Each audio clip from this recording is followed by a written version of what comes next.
Hey, hi, and hello, everyone. Anthony Fantano here, internet's busiest music nerd, wearing the two most obnoxious colors I can possibly find in my closet at the same time. Here to talk about an album that has become quite the topic in the hip hop sphere as of late, and it's not even out yet. And that would be the forthcoming Clipse album, Let God Sort 'Em Out, which features, from what I understand, wall-to-wall production from legendary producer and longtime collaborator Pharrell Williams. Now, a momentous return like this should be enough to stir up conversation around this record, but we also recently covered an interesting story on this channel about the release of this album and Clipse moving off of Def Jam's roster over a Kendrick Lamar verse that is yet to be released and seen that is going to be on this album because UMG wanted the verse censored, potentially over what it was saying about Drake. Pusha T responded to calls to censor this verse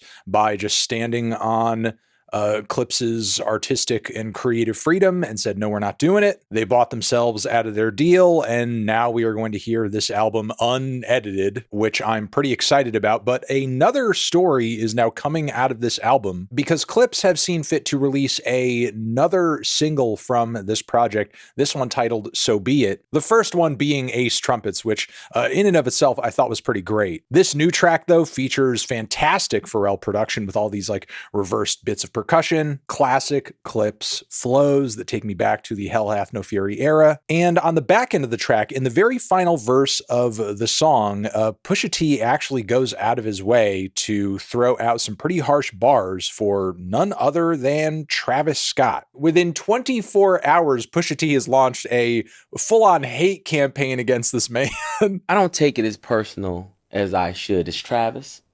He's harmless. I'm not into his whole makeup. I took it there. If we remember back to Travis Scott's Utopia album, that does feature a pretty massive cut with Drake on it, Meltdown, in which Drake very directly insults Pharrell, threatens to melt down a bunch of Pharrell chains that he had. So considering how closely Pusha has worked with Pharrell over the years, how much his career owes to Pharrell, and how loyal he tends to portray himself to be, yeah, that does kind of make sense that he would associate Travis with that track and hold him at least in part responsible for its release and the disses and the insults from Drake that it communicated. But apparently, according to this GQ interview featuring Pusha T, it runs, I guess, a little bit deeper than that. Pusha T describes some kind of like recording session that Travis Scott was interrupting, saying, "We weren't into the music, but he wanted to play it,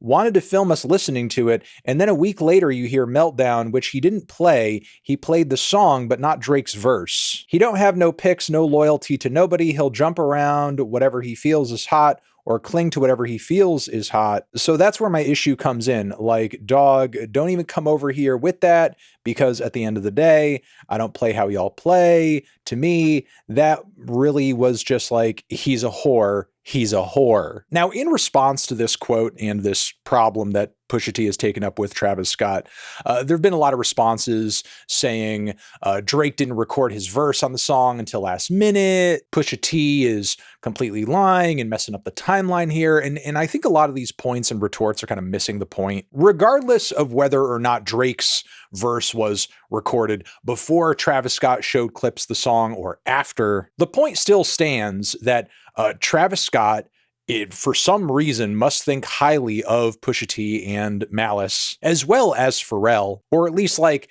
that's how he would like to come across when he is playing them his music and seeking some kind of like validation. Oh, hey, here's the music I made. Listen to it. Isn't it great? Isn't it hot? So you go through the process of seeking out the validation of these people, show them your music, and then afterwards you invite somebody on to that same album or even song that you showed them to crap on them. I don't know. To me, that like reads as kind of a little weird. I mean, while yes, it is true that, Travis Scott isn't fully responsible for every single thing that Drake says, you are allowing him to come onto your record for a feature that is undoubtedly going to be one of the biggest features on the album. I mean, in fact, when Utopia came out, the Meltdown verse from Drake was one of the most highly discussed verses, and it was because of the insults to Pharrell. I mean, Travis can't play completely stupid in this instance. He had to understand on some level the gravity of what was being said in that guest verse and what was being communicated. And if he didn't, what you're essentially telling me here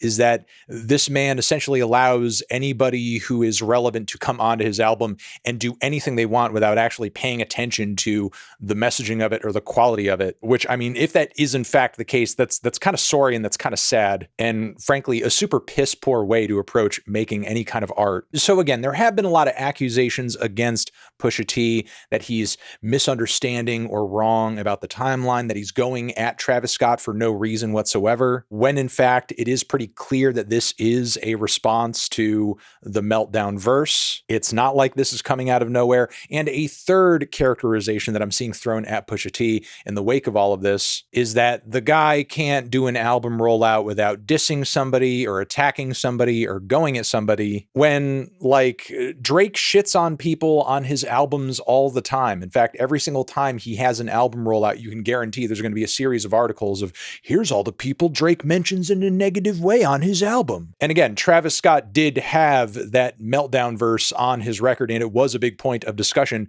with the original Utopia rollout. He also obviously had Drake on Sicko Mode, which for years people have been aware of the fact and have talked about Drake's verse on that track being an insult to Kanye. So, I mean, it's not like there's not historical precedent here for people kind of being like, okay, Travis Scott likes to play neutral party here because he's just like the curator, he's the director, he's the guy kind of masterminding the album and letting everybody do their own thing. But you're still allowing people to have a platform on these very big popular albums that you as the artist benefit from the drama of if there does happen to be an insult or a diss or whatever in that verse. You can't like completely absolve yourself of any and all connections or responsibility that you have in that situation as the guy who's like the main brain and the final decision maker of what is and is not on that album, even if it is a song or a verse that is finalized and recorded last minute. So, I mean, while calling Travis Scott a whore might be a bit much, I sort of understand where Pusha T is coming from on this, that Travis Scott, and this could have a lot to do with just like the era of music and hip hop culture that he comes from, he just doesn't trust him because he doesn't really know where his allegiances lie. But let's get to the actual diss Pusha T laid out against Travis in this track in the final verse where he says, "You cried in front of me, you died in front of me. Calabasas took your bitch and your pride in front of me. Heard Utopia had moved right up the street and her lip gloss was poppin'. She ain't need you to eat." The net gonna call it the way that they see it, but I got the video I can share and AE it. They wouldn't believe it, but I can't unsee it. Lucky I ain't TMZ it. So be it, so be it. Which you could take from a pretty surface level read of this, that Pusha T saw Travis Scott in a pretty emotional moment post the Kylie Jenner breakup where he was crying, and Kylie Jenner, I guess, doesn't really need him because she's sort of rich and famous and successful on her own through her brand, through her cosmetics, which like, okay. I mean, for sure it's insulting. It's an attempt at being insulting, but like this doesn't really get to the heart of all the things Pusha T has been saying about Travis Scott in the media as far as like, you know, his issues with him and why he's going at Travis in the first place. What Pusha is addressing here is some other topic and issue, and one that, frankly, to me is not even really all that revelatory or embarrassing. Like, why is this even a thing? So you're telling me a man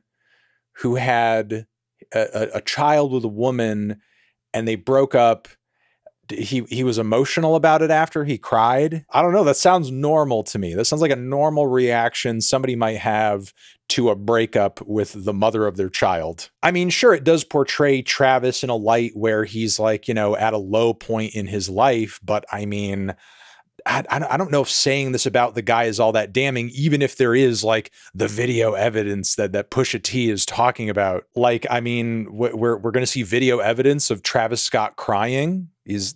crying over a breakup. Again, I feel like pretty normal thing for somebody to feel. I mean, for sure, if such a thing were to come out, you would have a contingent of hip hop fans out there, the type of guys who, the moment you say something nice about female rappers' music, they go, "Oh, she's not going to let you hit, man. She's not going to let you hit." The type of morons who would say that would probably laugh at Travis Scott crying on video and be like, "Oh man, he's a simp. What a loser." But those guys are fucking idiots anyway and would most likely just continue listening to Travis Scott regardless and would just be saying everything they're saying for hits and likes on the internet. Like, at the end of the day, when the rubber hits the road and we really talk reality and just people's everyday life and experiences and interactions, crying over a breakup with somebody who you have kids with isn't crazy. Like, that's not exactly the most damning expose I've ever heard of in my life. I mean, frankly, I look at Travis Scott a bit weirder considering like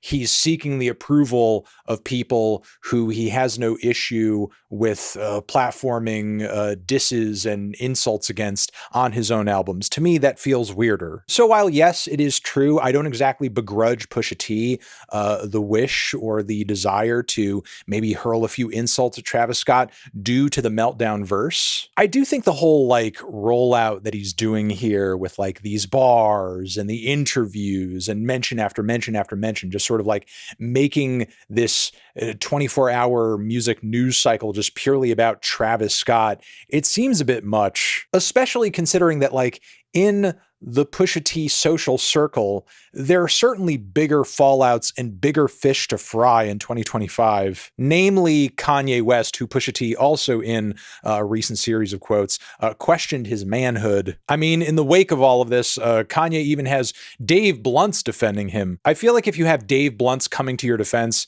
you've lost. You've already lost. There's no way the winner in any situation is being defended by Dave Blunt's. So yeah, I don't know. I think that's all I have to say about this for now. I'm curious if Travis will respond in any way. My guess is that he most likely won't, but hey, I could be completely wrong on that. And if I am, I'm sure we'll talk about it. Let me know what you think about all of this madness down in the comments. I'm sure you will. Over here next to my head is another video that you can check out. Hit that up or the link to subscribe to the channel.